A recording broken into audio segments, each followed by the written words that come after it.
Gerai, manau, metas pradėti. Sveiki visi, atėję į rašytojų kampą. Per ateinančias 45 minutės mes kalbėsim apie knygą, kurią matote ekrane, kurią matote čia. Jos autorius yra ukrainiečių poetas Maksimas Krivcovas. Ji vadinasi Eilėraščiai iš šaudymo angos. Ja lietuvių kalba išleido leidykla Baziliskas. Ir pristatyme dalyvauja eilėraščių vertėjai Marius Burokas, Antanas Ajoninas, vertimo redaktorius Donatas Petrošius ir taip pat už kameros yra Benediktas Januševičius. Šitas kampas yra gan nedėkingas garso prasme, tai mes bandysim kalbėti arti mikrofonų ir gerai jūs visus išgirsti. Ir taip pat svarbu paminėti, kad ši knyga, dažnai apie knygų mugę sakoma, kad tai yra tam tikras toks knygų turgus, knygų akropolis ir panašiai, tarsi verslo kažkoks dalykas. Iš šios knygos finansinis tikslas yra skirti daugiau pinigų Ukrainos žmonėms. Visi pardavimai už šitą knygą eina į Rašytojų sąjungos fondą ir iš ten keliauja pas Ukrainos žmonės.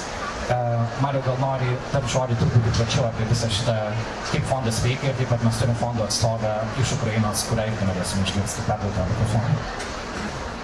Fondas veikia labai paprastai iš tikrųjų, tai yra Lietuvos Rašytojų sąjungos literatūros fondas, kuris buvo įsteigtas, mes tiesiog į Rašytojų sąjungai leidus perėmėm Ukrainos reikmėms ir jis veikia nuo 2022 metų pabaigos, nuo lapkričio.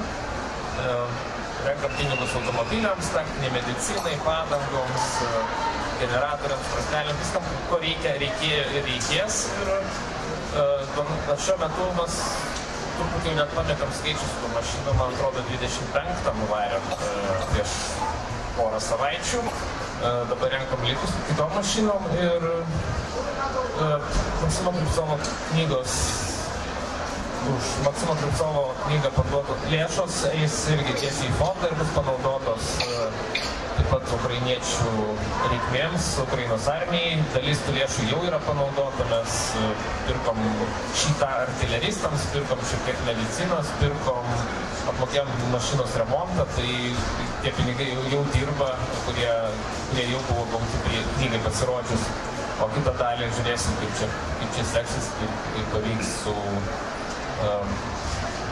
knygos pardavimais ir apskritai su knygos sėkme. Šiaip knyga susilaukė visai tokio neblogo atgarsio. Aš esu gavęs netgi žinučių ir pačių komentarų iš mokytojų, kurie skaito savo mokiniams mokyklose Krivcovo eilėraščius, kas man atrodo tikrai svarbu ir gerai.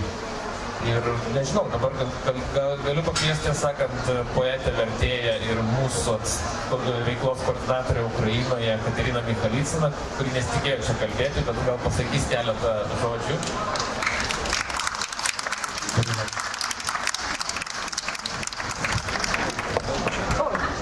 Thank you so much. It was a bit not totally, but a bit unexpected. And as Marius was telling you about the fund and everything what these people and all of you who support the fund did for recent, 3 years already, this is something very, very precious. Marius told about helping soldiers, helping, even right now my husband drives a car to Kyiv to be given to the soldiers, the last one they brought when they were coming to Lviv to present Maxim Krivcov book in Lviv and in Kyiv. And this is a kind of connection through literature, through memory that is very much important, especially after all the news we heard yesterday. So first and foremost of all, thank you so much for standing with us in this and that and every possible form. Thank you.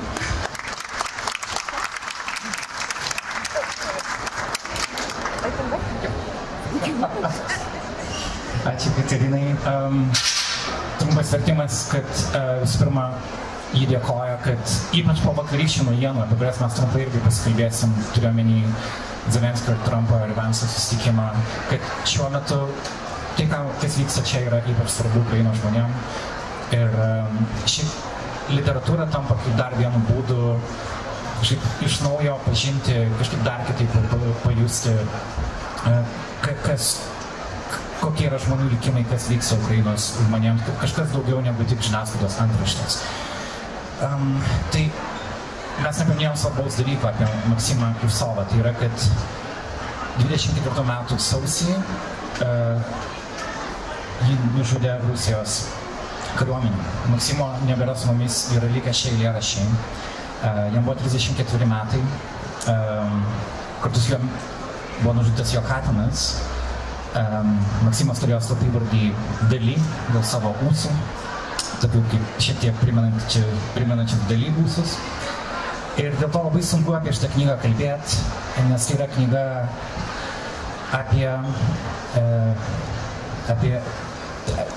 apie žmogų, kuris dar neseniai buvo su mumis. Ir aš dėl to noriu jūsų gal ir tiesiog noriu bendrai pajaust nuotaiką, kokią mes šiandien susitinkam. Vėlgi, turint omeny politinės naujienas iš vakar, kada mes matėm akivaizdų žeminimą Ukrainos prezidento Baltuosiuose rūmuose, ko mes niekada negalėjom tikėtis modernioje istorijoje, ar ne? Ir tada matom didelį palaikymą Ukrainai ir Ukrainos žmonėm. Tiesiog noriu sužinoti, kur jūs šiuo metu esat savo mintimis, kai mes čia susitinkam knygų mugėje, šitam tirštam žmonių sukūrį. Antanį, gal nuo jūsų gali pradėti. Labą dieną. Tai nežinau, ką čia ir pasakyti galima tokiai situacijai, po to vakarykščio šitų reketininkų šou. Tai tiesiog iš tikrųjų mes gyvename labai keistame pasaulyje, tokiame pasaulyje, kurį buvo sunku turbūt prieš, nežinau, net ne prieš mėnesį, prieš savaitę, prieš porą savaičių buvo sunku įsivaizduoti, kad galima gyventi tokiam, kad pasaulis išvirs į tokią kažkokį košmarą, kuriame besiglėbesčiuojantį Ameriką su Rusija, kur kažkur tas oranžadinis do, kažkur tai glėbesčiuojasi su Putinu ir kai iš esmės išsikviečiamas valstybės prezidentas pasodinamas kažkokią savo ovalinėje studijoje tam, kad iš jo būtų įsityčiojama. Tai yra, nežinau, man trūksta žodžių, galvoti apie tai ir kažką tai pasakyti. Net nežinau.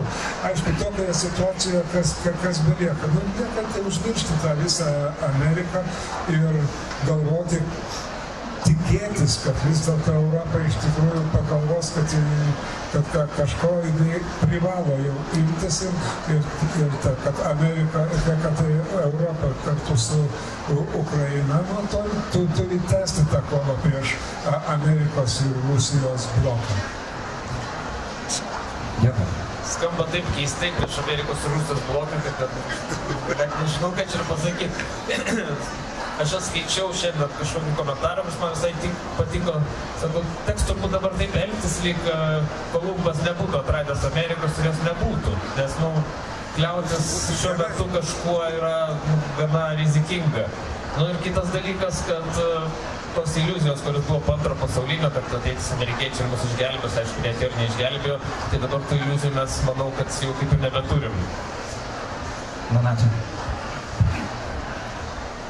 Man tiesą sakant, nei vakarykštės, nei savaitės senumo žinios nieko nesukrėtė, nieko nepakeitė, nes kai 3 metus bendrauju su savanoriais, su tais, su kariais, kurie iš fronto grįžta atostogų ar sužeisti reabilitacijai. Ir kai žinai, kaip jiems ten sunku, kiek ko visko trūksta ir vis viena tos 3 metus tu kaip pripranti jau prie to, kad parama Ukrainai lašinama su pipetė yra ir prie Baidenas, tarkim, buvo prezidentas, bet pusę metų paramos nebuvo jokios Ukrainai, kai jie lygiai prieš metus, kai neturėjo artilerijos sviedinių ir galėjo rusai paimti po 10 metų kovos, pagaliau Avdijivką galėjo paimti, nes buvo rūkas, ukrainiečiai gindavosi dronais, o tuo metu per rūką jie galėjo sulysti į Avdijivką. pernai vasaris, mes pamirštam greit, kad Ukraina palikta pusiau ant ledo yra jau 3 metus, ne vakar, ne prieš savaitę. Kartais netgi gerai tas supurtimas, šokas yra, man atrodo, daug labiau į naudą, negu taip irgi sakytų, mes remiam tą Ukrainą, bet per 3 metus 30 tankų ten aprodusio atsiųsti ir sakytų, tai ko jūs nepralaužėt tų įtvirtinimų, ko jūs savo pietų Ukrainos šiaip daug bjaurių dalykų ir man labai bjaurus buvo irgi šlykštus pojūtis po NATO viršūnių susitikimo už praeitą vasarą Vilniui. Tai irgi Zelenskis buvo daug subtiliau, aišku, žeminamas, ne taip kaip vakar, bet irgi maždaug, o tu turi mums dėkoti, būti dėkingas, nors tada siunčia jie be šarvuočių, be tankų priedangos tą atsiimti savo Zaporižės sritį, Donecko sritį, o šarvuočių vakarai neatsiunta. Tai ir visų akis į Ameriką, o Europą maždaug galvoja, tai paduos Ameriką. Kažkaip tas per daug ilgai buvo, kažkaip gyvenom, kažkaip nesąmonė kažkokia, kad Europos visai kaip ir nebūtų ir Amerikos nebūtų vieni. Jo, pritariu tam, kad atrodo, kad tam tikras tiesos, atrodo tai, ką įtariam esant vakar buvo labai aiškiai parodyta, kad taip ir yra. Bet kokiu atveju, perinant prie knygos, aš noriu pradėti jos pokalbį apie ją kitos ukrainiečių poetės Julijos Stichivskos trumpų tekstų apie Maksimą Krivcovą. Šitą tekstą mes publikavom Nara.lt tinklalapyje, jis taip pat yra išspausdintas ir knygoje. Tai yra tokia trumpa informacija apie Maksimą tiem, kurie galbūt jo nėra pažinę. Porą pastraipų, leiskit perskaityti. Maksimas Krivcovas gimė 1990 m. sausio 22 d. Livnėje. Baigė Kyjivo nacionalinį technologijos ir dizaino universitetą, kur mokėsi avialinės projektavimą. Orumo revoliucijos dalyvis. Nuo 2014 metų tapo savanorių fronte. Po demobilizacijos dirbo tekstų kūrėjų įvairiuose projektuose. Likus metams iki, kabutėse, didžiojo karo persikėlė į Bučą. Tačiau 2022 vasaris vėl paskatino imtis ginklą į rankas. Jo eilėraščiai, verlibras, jie žvelgia į užribį, jie žino apie autoriaus gyvenimą daugiau, jie aprašo erdvę. Žinoma, Maksimas turėdamas tokį talentą būtų galėjęs rašyti apie bet ką pasaulyje. Tačiau užklupo karas. Ir jis, kaip visi, kabutėse nekariui gimę, turėjo priimti sprendimą. Vertė Jurgita Jasponytė, Julijos Stichivskos tekstus iš ukrainiečių kalbos. Tai aš noriu jūsų kiekvieno paklausti, kokį jūs Maksimą pažinot dirbdami su jo eilėmis ir versdami jas. Ką apie šitą žmogų mes galime atrakinti iš to, ką jis parašė. Vėlgi, Antanai, gal noriu nuo jūsų pradėti. Nežinau, ar čia nuo manęs reikėtų pradėti dėl to, kad iš esmės aš prie šitos knygos prisijungiau truputėlį vėliau ir Maksimo nespėjau pažinti, nes su juo neteko niekada nei bendrauti, nei virtualiai, nei gyvai. Jo tekstai, tiesą pasakus, yra, pasižiūrėjus, jie labai yra autentiški ir iš esmės lyg ir labai paprasti. Viską šnekama lyg tai be jokio kažkokio poetinių gudrybių, įmantrybų, be kažkokio techninių, poetinių visokių pagudravimų, bet verčiant jo poeziją, pamatai, kad vis dėlto ten kiekvienas žodis turi savo labai tokią nuansuotą, tikslę vietą, viskas yra labai gal neapgalvota, bet intuityviai pajusta, kad būtent taip turi būti pasakyta, kad tai suskambėtų gyvai ir tikrai. Jo eilėraščiai yra įvairūs, ne tik verlibrai, yra ir rimuotų eilėraščiai, būtent galbūt dėl rimuotų eilėraščių ir buvo pasikviestas dalyvauti šitos knygos vertime. Ir žodžiu, tai yra labai tiksli ir aukšto lygio poezija, kaip turėčiau pasakyti. Marija? Aš gal pradėsiu nuo knygos atsiradimo istorijos. Man parašė poetė Greta Barzaitė, viena iš Bazilisko leidyklos kūrėjų, ir sakė, kad reikia kažką daryti, reikia dar išleisti Maksimo knygą, čia po jo žūties netrukus. Ir mes tik pradėjom svarstyti per metus, kažkaip sugebėjom visą vertimus padaryti ir knygą išleisti. Ir čia Baziliskui reikia dėkoti už iniciatyvą ir už parodytą tokį užuojautą ir supratimą.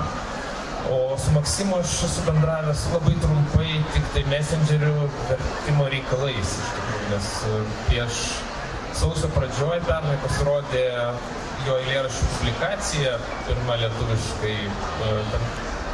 Dalis eilėraščių buvo versta mano, dalis Benedikto Januševičiaus, ir aš Maksimą tiesiog prieš tai vertamas keletą dalykų pasitikslinau, nes nenorėjau įkvėti žmogų, kuris iš tikrųjų yra apkasuose. Ir jau išėjus tai publikaciją aš norėjau parašyti, kad išėjo tavo eilėraštį lietuviškai, bet jau nebebuvo kam, aš truputį nebespėjau.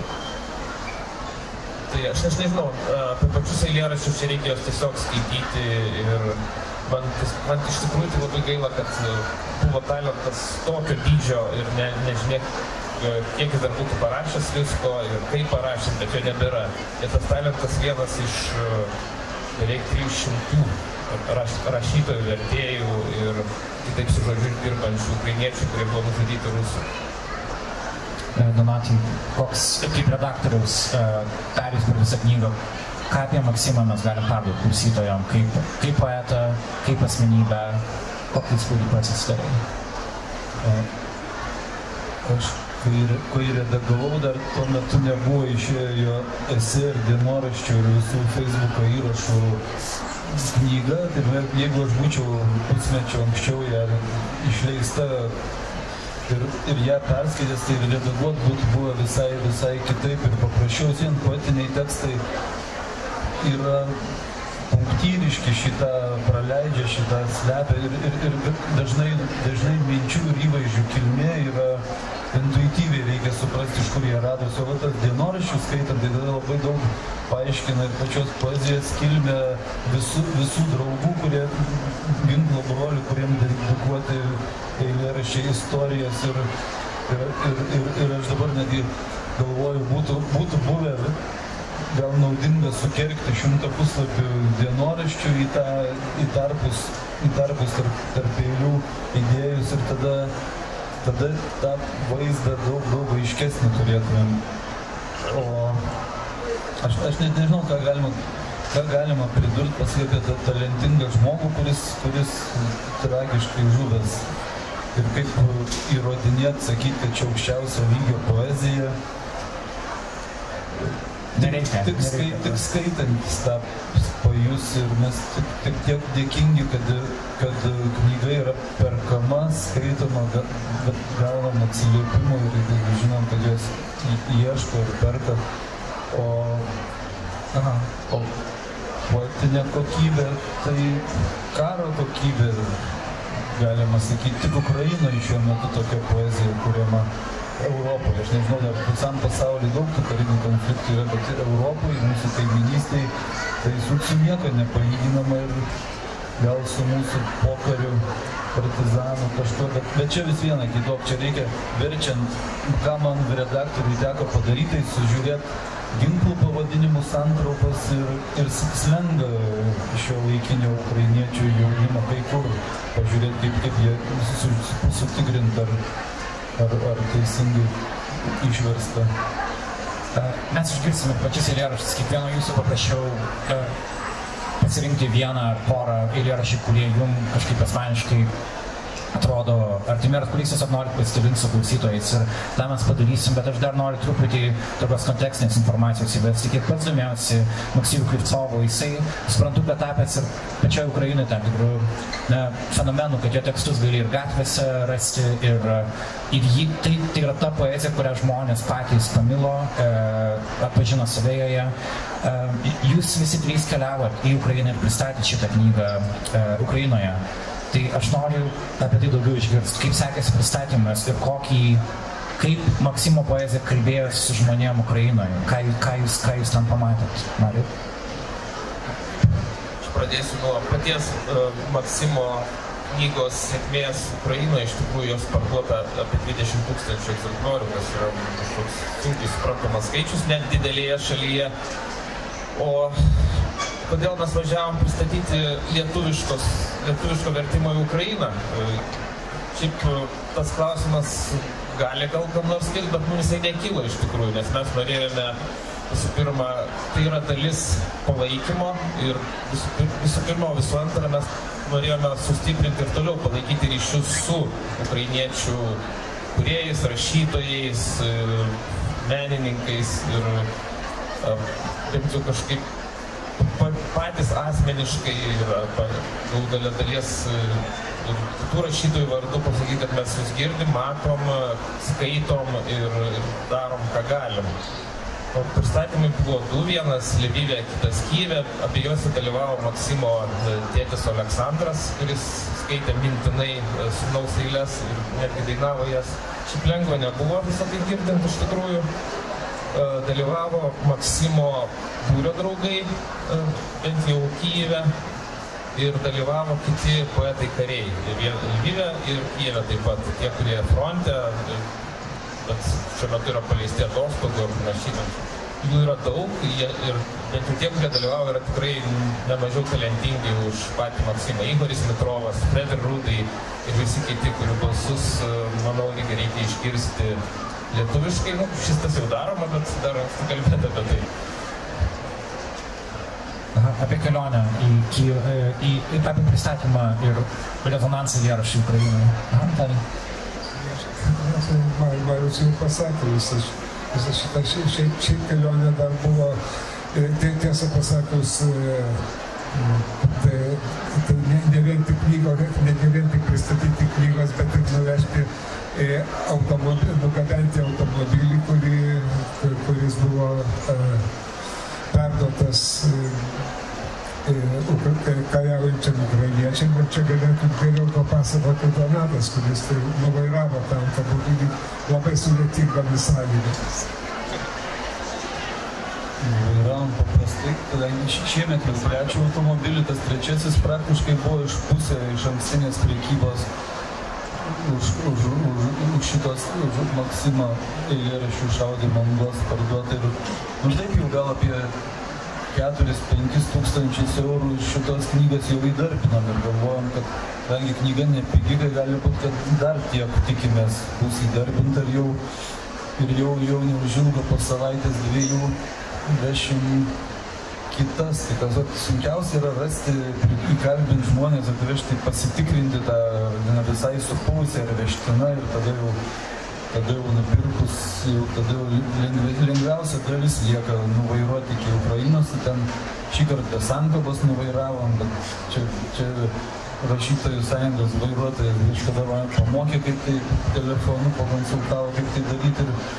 Ir čia yra visiški vieni juokai, lyginant su to, ką po to tie automobiliai turi išgyventi ir kas nutinka. Prieš porą metų nuvairuota Toyota filosofas Viktoras Bachmetjevas, kurį nuvairavo, tai atiteko, mes patys nežinojom kam, bet atiteko su Lietuva susijusiam Romanui Černomazui, kuris būna, kad vieną savaitę gauni žinių, džiaugiesi, išvežė visus iš pavojingos, iš artilerijos apšaudamos zonos, antrą kartą išvežė, ten 2 kartus išgelbė gyvo, 3 kartą praneša, kai jau tas automobilio gavėjas žuvęs, snaiperis, fotomenininkas, disidentų sūnus. Tai mes, kai gyveni šalia tokių žinių betarpiškai trejetą metų, tai tada paskui jau nelabai kas ir šokiruoja, kad ką per televizorių tai išgirstum, nes žinai, kad šiaip ir taip mes daug esam prasnaudę ir kai netgi viena vertus esi vieniems beproto dėkingas gali ten atsiklaupti ir kojas pabučiuot, kai žinai, kad kažkas aukoja netgi daugiau negu pagal išgalės. Bet žinai, kad kita didelė dalis visuomenės yra, kuri galėtų bent truputį paaukoti, bet galvoja, nu čia Amerika išspręs. Čia būtent kai taip 3 metus gyveni, matydamas tokį, kaip patys galima sakyti, mes europiečiai, Europą patys gyvenam pusiau nusispjaut į to, kad mus gina pati geriausia, pati kiečiausia, labiausiai dabar pažangiausia visais dronais, kas mėnesį išradimus naujausius pristatanti Ukrainos kariuomenė, ZSU. Ir mums ir garbė, ir džiaugsmas remti ir visas dabar vienintelis toks ir tikslas. Ir aišku, knygą pristatyti gerai yra, susipažinti su žmonėm. O ten mano vienintelė funkcija buvo, nes aš užkimau per tą kondicionierių, tai aš neprakalbėjau, tai aš galėjau išklausyti Maksimo tėvą ir įvertinti, apkabinti daugiau. Ką ten daugiau veikti, ar perskaitysi 10 eilėraščių, ar 0, net tokios sunkiai nusakomos mūsų tos misijos, kaip ir humanitarinės, kaip ir daiktinės. Paladarina. Yra dar viena istorija susijusi su knygynu Eureka, kurio oranžinį ryškį autobusiuką nuvarė prieš 2 metų. Poetas ir architektas Tomasas Butkus. Autobusiukas fronte, jisai vežioja sužeistuosius iš fronto, bet jis kaip buvo, taip ir liko ryškiai oranžinis fronte, nes kažkaip jie nusprendė, kad porą kartų pavyko išvežti žmonės su to neperdažytų autobusiukų, jie nusprendė, kad paliksime į tokį sėkmiai, nes mums pasisekė ir dabar tas beprotiškai ryškus autobusiukas vis dar šiuo metu remontuojamas, bet manau, kad jis neperdažytas vėl grįš į frontą ir išvežinės sužeistuosius. Mes turim apie 15 minučių. Aš noriu, kad žmonės išgirstų Maksimo poezijos. Ir žinau, kad tai yra nedėkinga erdvė klausyti poezijos. Bet pabandom.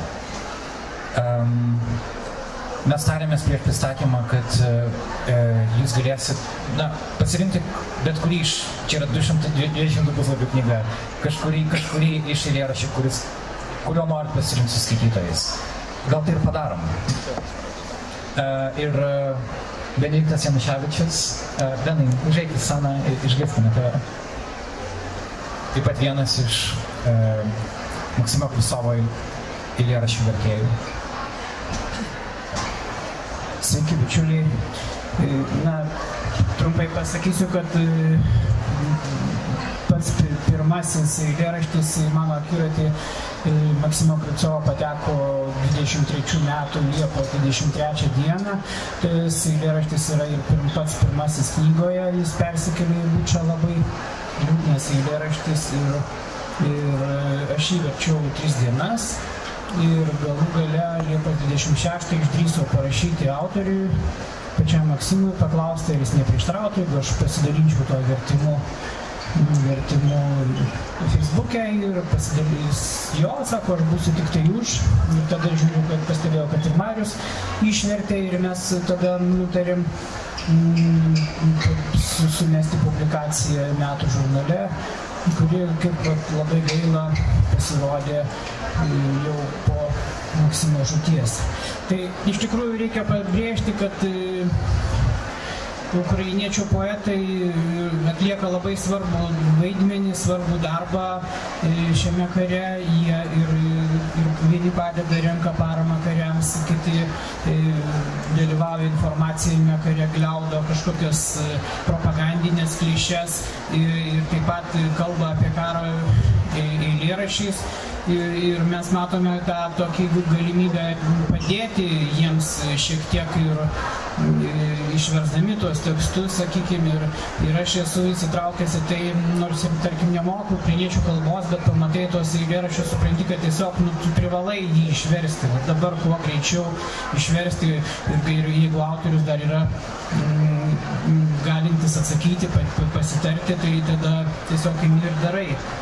Na ir čia aš trumpai tai noriu pacituoti dar kelis Maksimo žodžius, kuriuos jis parašė Facebook'e 23 metų gruodžio 29 dieną. Labai džiaugdamasis rinkinio gimimo diena. Darbas prie knygos truko daugiau nei metus.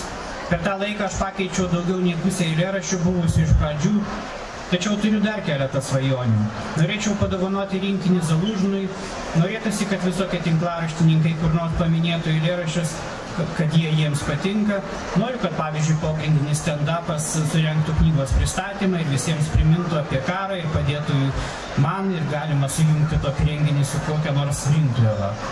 Tai, kaip matom, sakykime, autoriaus paties kuklus toks žodis ir tokios, sakykime, viltis ir iš tikrųjų, kaip matom, koks jis tapo populiarus ir tos knygos buvo kurį laiką labai sunku netgi gauti.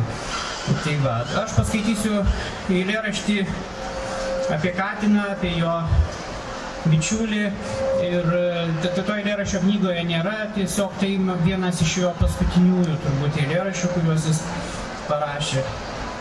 Noriu papasakoti jums istoriją apie didžiulį Katiną. Rudą kaip sausios rugpjūčio pradalgės. Jis turi tik baltą seilinuką, liūdnas žalias tartum žaliasis sviestas akis. Dažnai suraukia antakius, tartum studijuotų mokslinį darbą, nes saulė čia neužsuka. Kada jūs paskutinį kartą matėte saulę? Kadaise rudens pradžioje jis buvo visų čionykščių pelių siaubas. Ei, čia didžiojo rudojo Katino blindažas, skuos pro jį kuo greičiau šnabždėjos tarpusavy pelės. Kartą jis mėgino pagauti pelę, tingi, bet fenomenaliu šuoliu perskrijęs virš degiklio, plieskiančio atvirą žydrą liepsną. Dabar apsvilę, apskretę, linksmai užsilietę, kaip žinoma dailininko, jau netokie ilgi ūsiukai primena tą legendinį šuolį.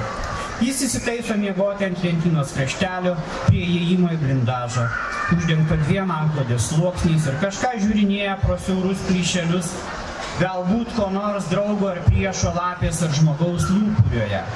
Katinas žino kiekvieną takelį, kiekvieną apkasą, urvelį, blindažą. Jis turi vieną paslaptį. Kai lauke kyla siaubingai garsus ir grėsmingas padrikas triukšmas ir krūpčioja žemė, tai pabunda senieji milžinai, eina savo reikalais. Jis akimirksniu srykteli į skylę sienoje, na ir slepiasi ten nedidelio blindažo gelmėse bei katakombuose ir neišlenda dar kol milžinai neprisivaikšto. Užmygęs jis lėtai ištiesia priekinės lėtinėlės ir sapnuoja vasarą, sapnuoja visą plytinį namą, sapnuoja vištas bėginėjančias po kiemą, sapnuoja vaikus vaišinančius pyragėliais su mėsa. Man iš rankų netyčia nurieda šalmas, krenta į purvynę, Katinas pabunda, prisimerkia, įdėmiai apsižvalgo, savi užmiega. Ačiū. Benediktas Januševičius, vienas iš Maksimo Kuisovo eilėraščių vertėjų lietuvių kalbą. Donatai, galim išgirsti, nežinau, pats nori skaityti ir galbūt matau kažką turi pasiruošęs.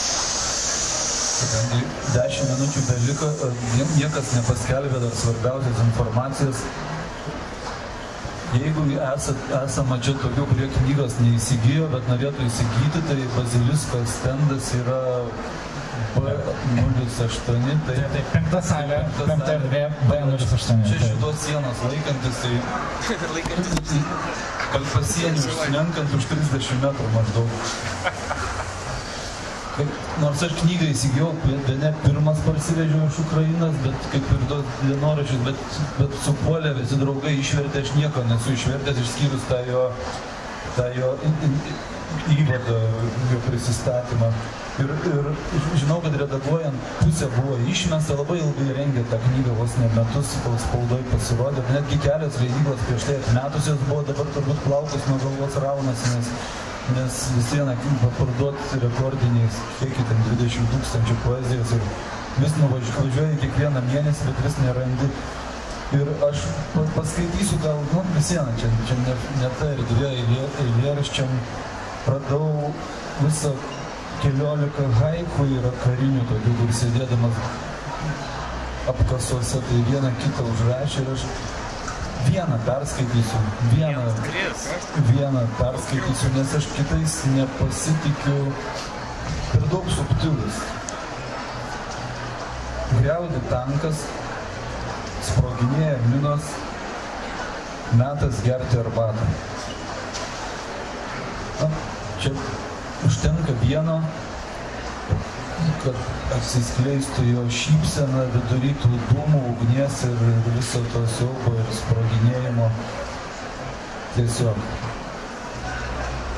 Ačiū. Donatas Petrošius, knygos redaktorius. Antanai, ką jūs pasirinkote? Aš gal perskaitysiu porą tokių trumpų rimuotų eilėraščių, kuriuos skaičiau ir Kijeve, nes tada buvo pageidauta, kad šitos būtų perskaityti, tai paskaitysiu juos čia ir čia. Skauda pasaulį, tarsi gerklę duria. Ar apie tylą man padainuosi, ar patylėsi man apie jūrą su poetiniu patosu. Skauda pasaulį, realiai ir žaidžia, ar man papasakosi apie dangų. Ir nors namus išėjęs apleidžiu viršum manęs, tik stiklinis spengia. Skauda pasaulį, jau jis parklupęs, ar paskutinį kartą jam prabilsi, kakta palieski, priklauski lūpom ir prisikalsis, ir tu pakilsi. Čia kitados būta vyro, čia kitados būta vyro, čia kitados būta vyro. Nesielvartau, tai tik naktis, o naktis pasibaigti turi gebėjimą. Naktis kaip draugas, kuris žengia petin petys, tu su manim maža nusidėjėlė. Pasaulis raudonas, kaip kūdikėlis, ir tyloje niekas nebestulbina. Šypsosi mirtis kaip plėšikėlis ir laukia manęs ties muitinė. Mirtis saldi, kaip bitės geluonis. Senolis laikas šlubčia ant ramentų, tik bučiuok ir nelauk malonės. Naktis netokia, kad pasibaig neįstengti.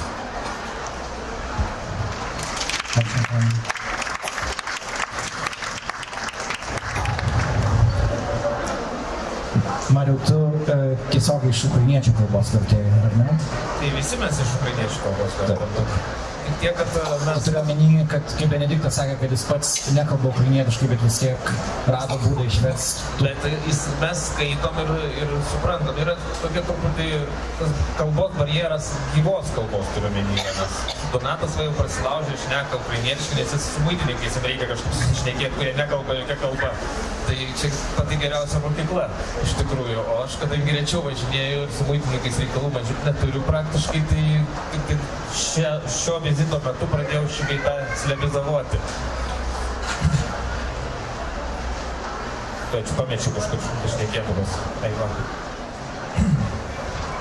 Perkrauname V kūną.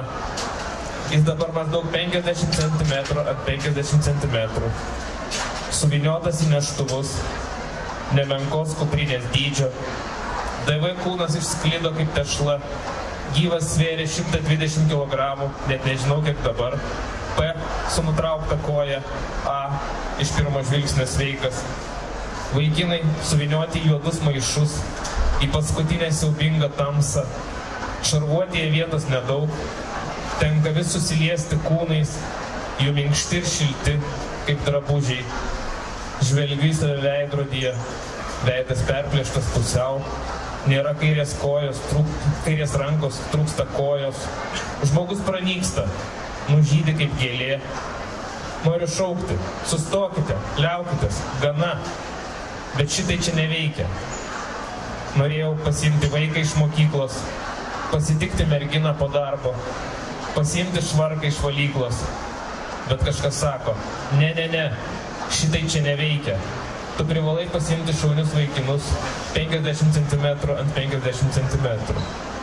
Galbūt parašiau patį baisiausią eilėraštį, bet rankos vis dar dvokia daug baisiau. Nusišluostau jas mėtomis, gal permuš. Vaikinai važiuos namo, kur šviesa ir atmintis, saulė ir jūra, lapai ir žolė, kur vėjas ir tyla. Aš žvelgiu į veidrodį, o ten nieko.